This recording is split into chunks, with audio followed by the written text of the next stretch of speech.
కర్ణాటక తుముకూరులోని శ్రీ సిద్ధగంగా మఠాధిపతి ఆధ్యాత్మిక గురువు శివకుమార స్వామి శివైక్యం పొందారు.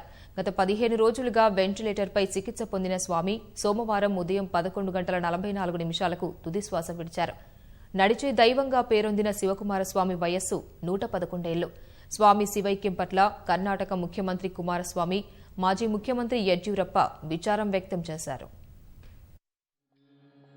మంగళవారం సాయంత్రం 4:30 గంటలకు స్వామి అంతిమ సంస్కారాలు చేపట్టనున్నట్లు వెల్లడించిన కుమారస్వామి 3 గంటల నుంచి శివకుమారస్వామి పార్థివ దేహాన్ని ప్రజల సందర్శనార్థం ఉంచనున్నట్లు వెల్లడించారు.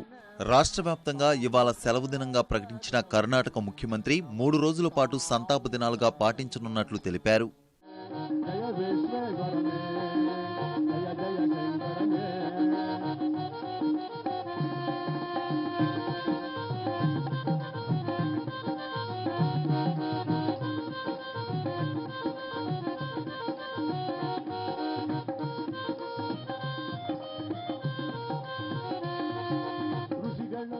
'నడిచే దేవుడిగా ప్రసిద్ధి చెందిన శివకుమార స్వామీజీ కేవలం ఆధ్యాత్మికతను మాత్రమే బోధించడమే కాక విద్యారంగానికి ఆయన ఎంతో సేవ చేశారు. అన్నం, ఆశ్రయం, విద్యలను 3 కర్మలుగా త్రివిధ దశోహి పేరుతో బోధించేవారు. 12వ శతాబ్దంలో సంఘ సంస్కర్తగా భావించిన బసవన్నకు అవతారంగా శివకుమార స్వామిని పోలుస్తారు.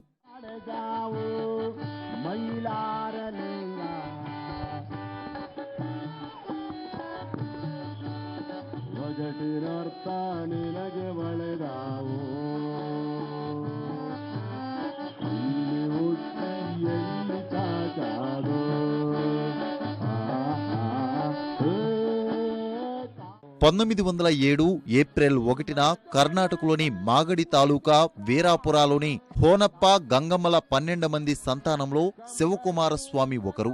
తన 8వ ఏట తల్లి మరణంతో ఆధ్యాత్మికత వైపు మళ్లారు. అనంతరం 1930లో సిద్ధగంగ పీఠాధిపతిగా బాధ్యతలు స్వీకరించారు. పీఠం బాధ్యతలు స్వీకరించిన స్వామి తొలినాళ్లలోనే విద్య ప్రాముఖ్యతను గుర్తించారు. అందుకనుగుణంగా అనేక విద్యా సంస్థలను పీఠం ఆధ్వర్యంలో ఏర్పాటు చేశారు.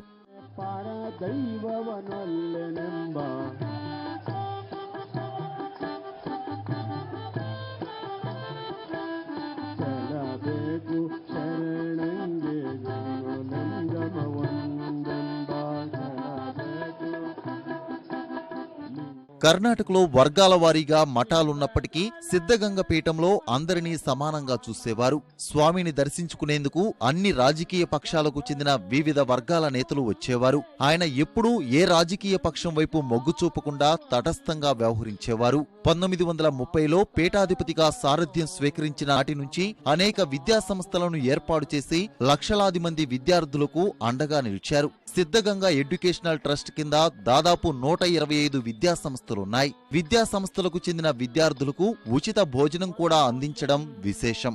శివకుమార స్వామి నిరాడంబరత, సమాజ సేవకు ప్రాధాన్యమిచ్చేవారు. ఆయన మఠాధిపతిగా పగ్గాలు అందుకున్న సమయంలో 200 మంది విద్యార్థులుండగా నేడు ఆ సంఖ్య దాదాపు 10,000కు చేరింది. కులరహిత సమాజం నెలకొల్పాలన్న లింగాయత మత వ్యవస్థాపకుడు బసవన్న ఆశయాన్ని నెరవేర్చేందుకు శివకుమార స్వామి నిరంతరం కృషి చేశారు. ఆయన సేవలను గుర్తించిన రాష్ట్ర ప్రభుత్వం కర్ణాటక రత్న అవార్డుతో సత్కరించగా భారత ప్రభుత్వం ఆయనను పద్మభూషణ్ పురస్కారంతో గౌరవించింది. ఆయన 100వ జన్మదిన వేడుకలకు అప్పటి రాష్ట్రపతి అబ్దుల్ కలాం హాజరయ్యారు.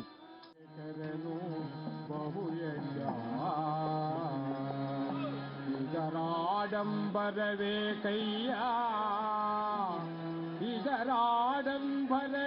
కయ్యా